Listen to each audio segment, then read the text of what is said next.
So I just wanted to make a really quick video because I've been receiving a lot of questions about the ban list and the cards that go in ban, and if we wanna play them or not. So let's go ahead and address a couple of news that has come out in the last couple of weeks.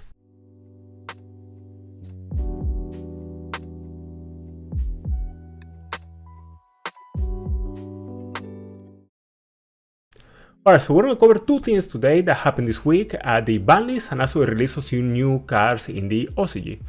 Now, the ban list, the main way that it's going to affect the deck list is that there is two potential things that we could do with the deck. Two potential things that affect the deck. The first one is the Baron and Warlord Savage Dragon God ban. Now, what that means is that since these cards are not going to be in the format, that means that there is few options for decks that are looking for cards with Omni Negate. So, since there is less cards with Omni Negate, there's going to be less people playing out to cards to Omni Negate. This has two impacts for the deck. One, people are going to start playing more Ball Breakers. And two, people are going to play less out for Omni Negates. What that means is that we're going to try to switch our play to try to end more often on Ritual Beast with the Gaia Perio, likely. So this is the way it kind of translates to the impact that it's going to have in the deck. The main reason behind this is that since people don't have that many outs for Omni Negates, if we put Omni Negates in the board, it's going to be more impactful, no?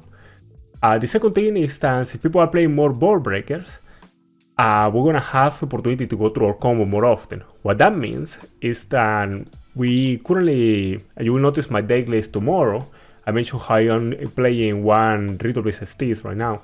We could up the amount of Steeds to 2, and not only that, since people are playing mainly to counter boards with monsters now, the second Steeds can be a really good solution to the enemy board, to your opponent's board. So that's two big changes. So the lack of Omni Negates in the format can make it so ulti-Gaia Perio is a bear card, and so that the second Steeds stick more. The reason behind that is that if people start playing less hand traps and play more Ball Breakers, we're gonna be able to go full combo more often, no?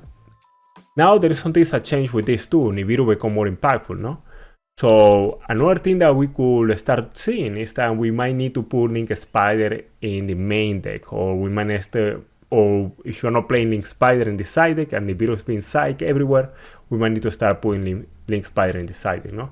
So that's some impacts that the banlist can have. The other side of things is that Thunder Dragon Colossus and Protos got unbanned. You will notice that my deck list tomorrow, there is a segment where I cover these cards and I mention them, and through the whole video I cover this thing that the main issue with the deck right now, the main weakness that the Ritual Beast deck have, if you want to put it that way, is one, that we have issues removing threats from the board, and two, that the deck has issues playing into boards without committing the normal summon. And you want the part of your deck that is not the core engine of the deck, the part that are the tech cards that you put in, to cover for the deck weaknesses. And the deck right now has a really good opening board, you know? So I feel like Colossus and Protos don't do enough for this deck in particular to go ahead and make it into the actual, make the cut into the deck. Not to mention that with Protos, you know, you can still reduce the consistency of the deck, no?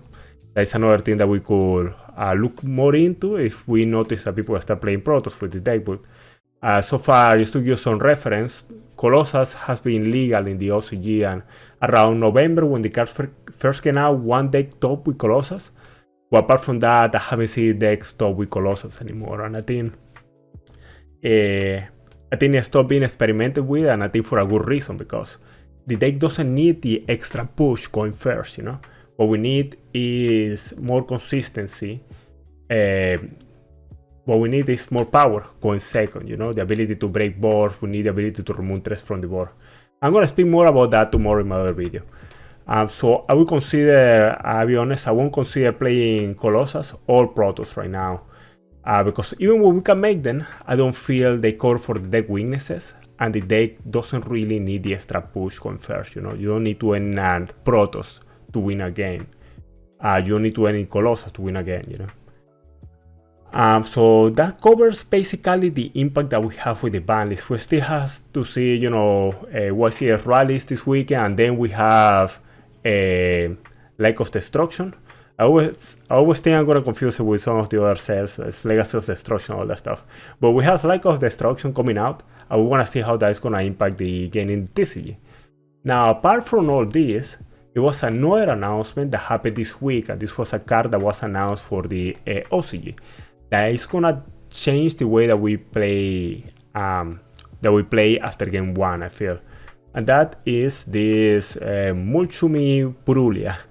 So Purulia here has the effect, is you haven't seen the card before, that if you control no cards, you can discard it, and each time your opponent normal or special summon a monster, immediately draw a card. Now, this card I don't think it's gonna be main deck, just because it will require you, well, if you're playing a deck that just expect to go second all the time, you probably will main deck it.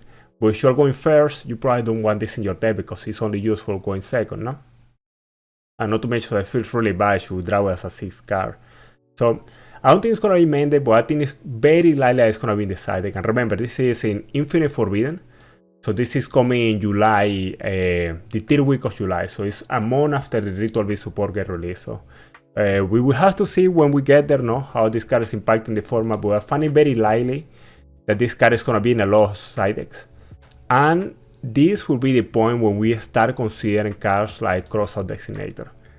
The reason behind it is that when the deck plays during a normal Ritual Beast combo, you have your normal summon, your extra normal summon from Elder. If you started with a line that has Elder, but most lines use Elder extra normal summon, no?